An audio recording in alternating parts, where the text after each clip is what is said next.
Officially, winter is a couple more days yet to come. Pero gusto namin mag-summer. We hope this video will show you why we like summer.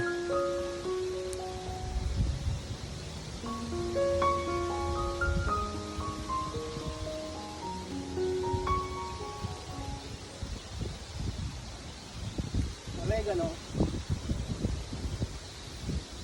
Thyme, oregano, and I'll put some sage too.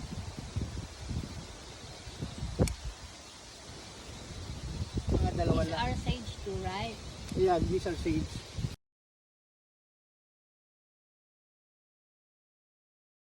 Hinugasan ko na to. For many reasons, we tend to like summer over winter. The warm weather and long daylight hours promote plant growth and flowering. Waiting for the water to boil. Let's go around the yard. This is Japanese maple. I replanted it from the ground like this one. This is hosta. We have a couple of varieties. Dito yung aming hydrangea. Last year, 3 bulaklak lang ang binigay sa amin na ito because we cut it too short. And hopefully this year, maraming bulaklak ang bibigay sa amin. Dami na ng mga blooms. See? Iba-iba ang kulay niya.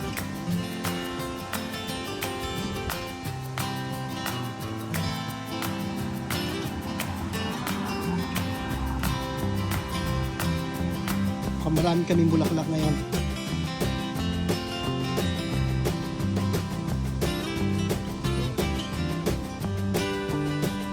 These are some kind of lilies.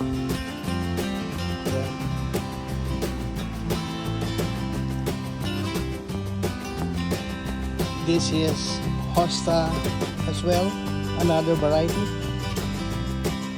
similar to this but of different variety. You see the green of this one is like yellowish and this one is like white. Similar to this one too. These are flowering now.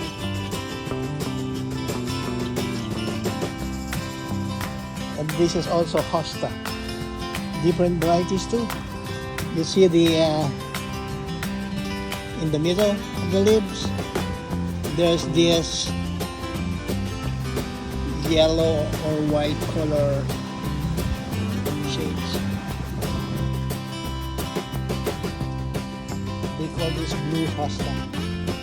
This is another kind of hosta.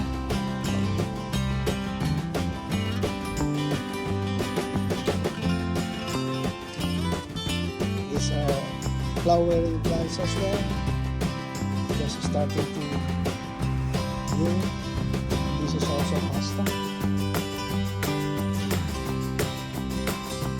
With white inside the leaves. Flowering too.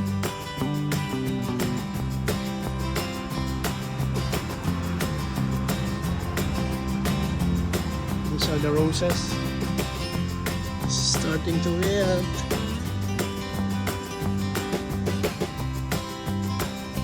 Let's go to the backyard.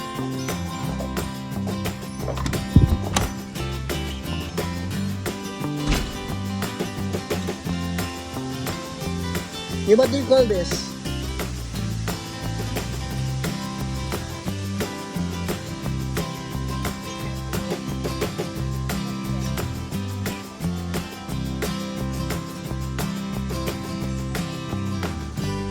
This we bought one big pot, petunia, and we divide it to as many pots as we can. So we got plenty of it. And this one also from one big pot. We divide it to like 2 or 3 pots. Other one here.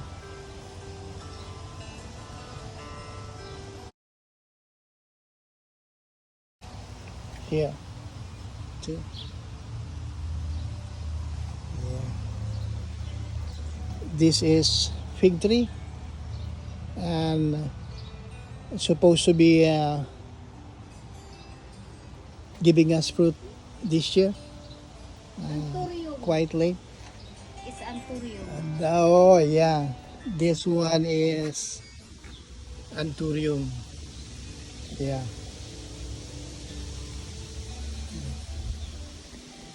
Oregano ito, me? Oregano. Yeah, it's another variety of oregano. You know this. This is Mother and daughter. mother and daughter. Look at that.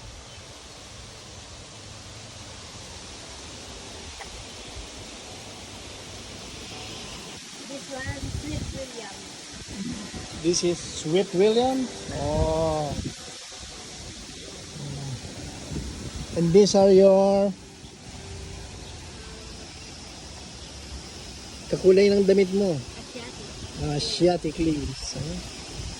Oh, meron kami rin dito ano, strawberry. Oh, flowering now. You see?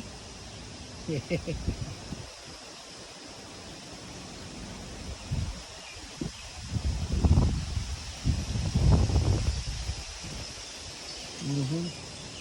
At meron din dong isang Asiatic lily na ibang kulay.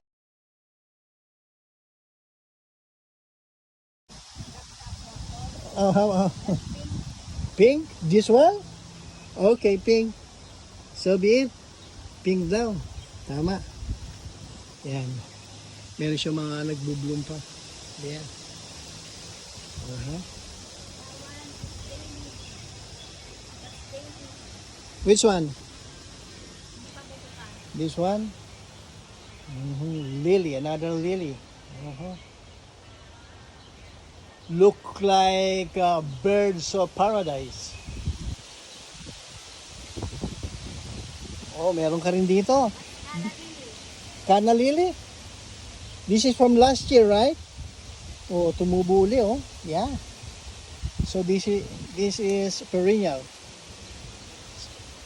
Similar to those. We bought those from the supermarket.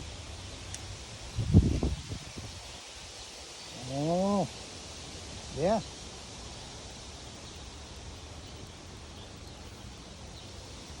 And of course, our herb garden.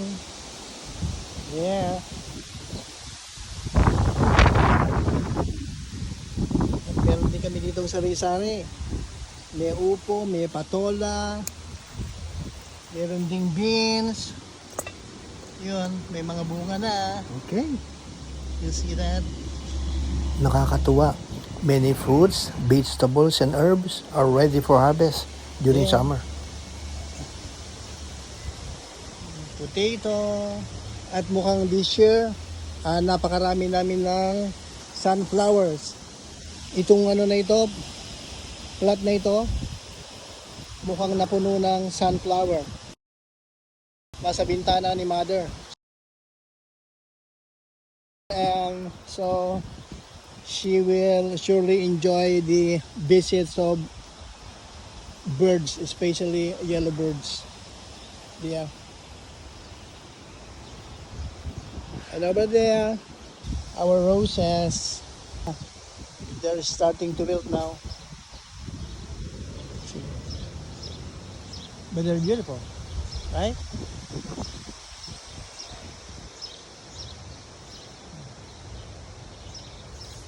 Yeah, they are. They are beautiful.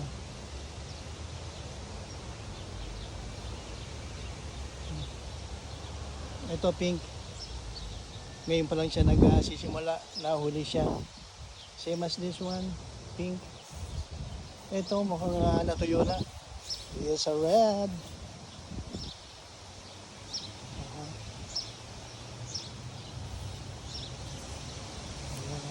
Ito red pinkies.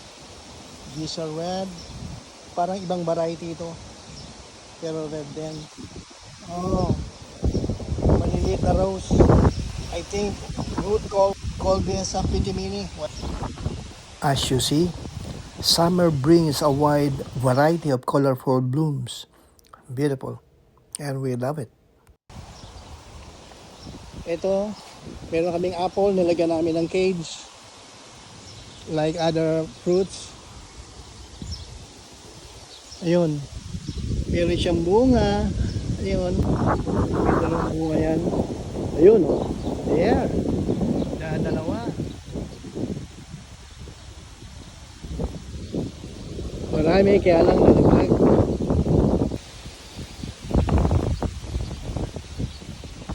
These are roses too.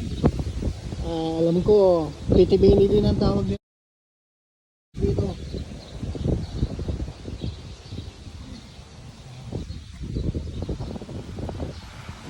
Ito, raspberries. Nilagyan namin ng ng cage. Meron siya mga bulaklak. And last year, maraming fruits ito. It's windy. At yung aming grapes, no? Marami ng bunga. Ayan, may bunga na rin yan.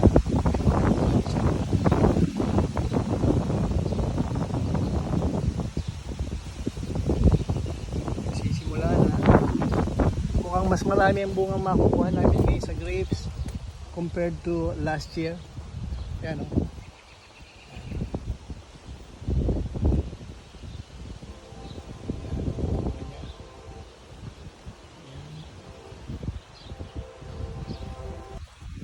Siya. Yan. Actually, medyo marami siya. Yan. It start with the green, then nagiging ano siya, like black na black or purple na grapes. Yan. Yan yung pamilong pa siya doon. Yeah.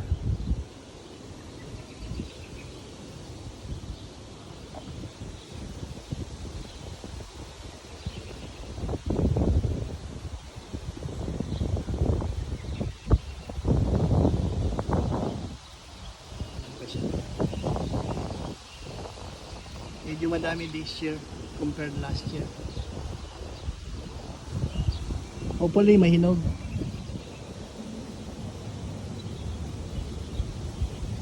At kailangan na namin magdamo.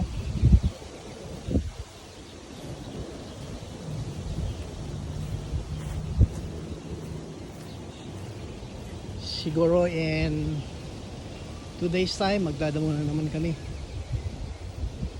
We are outdoorsy. During pleasant weather, we enjoy to spend more time outdoors. Paikot-ikot lang sa bakuran or patambay-tambay.